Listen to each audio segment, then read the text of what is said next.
الحمدللہ والصلاۃ والسلام علی رسول اللہ وعلی آلہ وصحبہ وعلیہ۔ دنیا میں اسلام کے نام پر بننے والا ملک پاکستان ہے، جس کے قانون میں لکھا ہوا ہے کہ اسلام کے خلاف کوئی قانون نہیں بنے گا، اور سعودی عرب ہے کہ جس کا قانون ہی قرآن ہے۔ UN میں قانون کی جگہ پہ قرآن رکھا ہوا ہے سعودیہ کی طرف سے، اور ان دونوں ملکوں کا آپس میں کا تعلق اتنا گہرا ہے کہ جب سے پاکستان بنا ہے، جب بھی مالی اعتبار سے ضرورت پڑی سعودیہ نے کبھی کمی نہیں کی، اور فوجی اعتبار سے جو پیٹرول کی ضروریات ہیں اس میں تو اکثر اوقات وہ بل بھی نہیں لیتے، پیسے بھی نہیں لیتے۔ تو اتنا گہرا تعلق ہے، اور میں ان کا تعلق اور ان کا تعاون ہر آڑے وقت میں بیان کرنا شروع کروں تو لسٹ لمبی ہو جائے گی۔ اور پاکستان حرمین کی حفاظت بھی کرتا رہا ہے۔ اگر وہ خادم الحرمین ہیں تو یہ محافظ حرمین ہیں اللہ کے فضل سے۔ اور اب جو ان کا دفاعی معاہدہ ہوا ہے، اس نے بہت زیادہ کافروں کی امیدوں پہ پانی پھیر دیا ہے۔ یہ کوئی چھوٹا سا واقعہ نہیں ہے، بلکہ یہ بہت بڑی بات ہے۔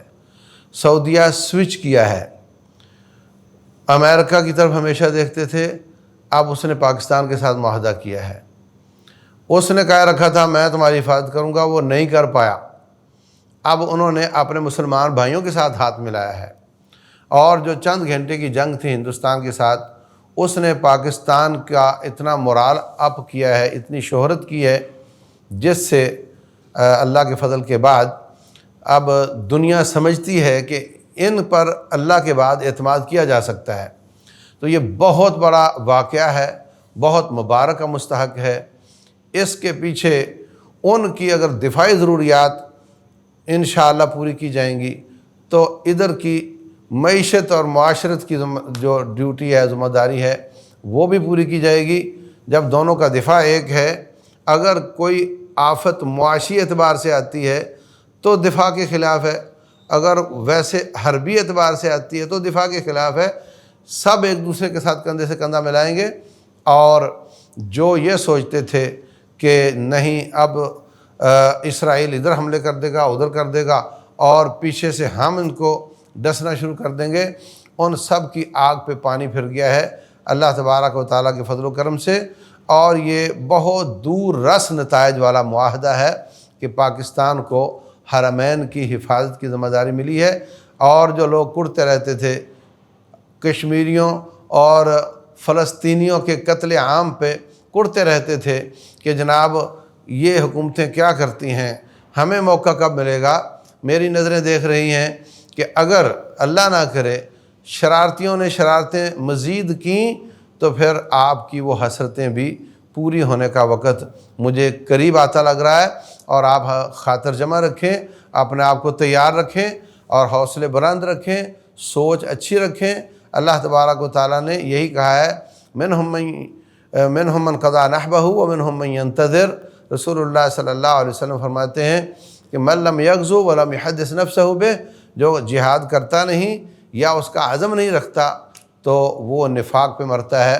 تو آپ کریں، اللہ موقع دے گا، اور جب تک نہیں اس وقت تک عزم پختہ رکھیں اور اپنے آپ کو تیار رکھیں۔ انشاءاللہ وہ دن دور نہیں کہ اللہ تعالیٰ آپ کی یہ حسرتیں بھی پوری کرنے والا ہے۔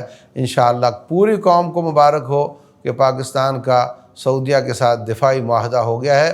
اس پر حملہ اس پر تصور ہوگا، اس پر حملہ اس پر تصور ہوگا۔ ہندوستان اگر اس طرح کی سوچتا ہے تو اندازہ لگاؤ کہ سعودیہ پر تصور ہوگا، اور پھر ہندوستان کے کتنے مفادات سعودیہ سے وابستہ ہیں، ان مفادات کا کیا بنے گا۔ یہ سوچو اور خوش ہو اللہ تعالیٰ کی اس بہت بڑی مہربانی پر۔ رب ذوالجلال پاکستان کو تا دیر زندہ رکھے اور عزت کے ساتھ، اور اسلام کا علم بردار بنائے۔ اللہ تعالیٰ پاکستان کو ہمیشہ زندہ رکھے عزت کے ساتھ، اور پاکستان کو عالم اسلام کا علم بردار بنائے۔ مسلمانوں کا اتحاد ہمیشہ فائدہ مند ہی ہوتا ہے۔ اللہ کرے کہ ایک قطرہ ہے اور بھی لوگ اس میں شامل ہوں، اور مسلمانوں کی اپنی UNO ہو، اور اس میں وہ ایک دوسرے کا دفاع اکٹھا کریں، پھر انشاءاللہ دنیا کی کوئی طاقت ان کا مقابلہ نہیں کر سکتی۔ واللہ اعلم، وصلی اللہ وسلم وبارک علی نبینا محمد۔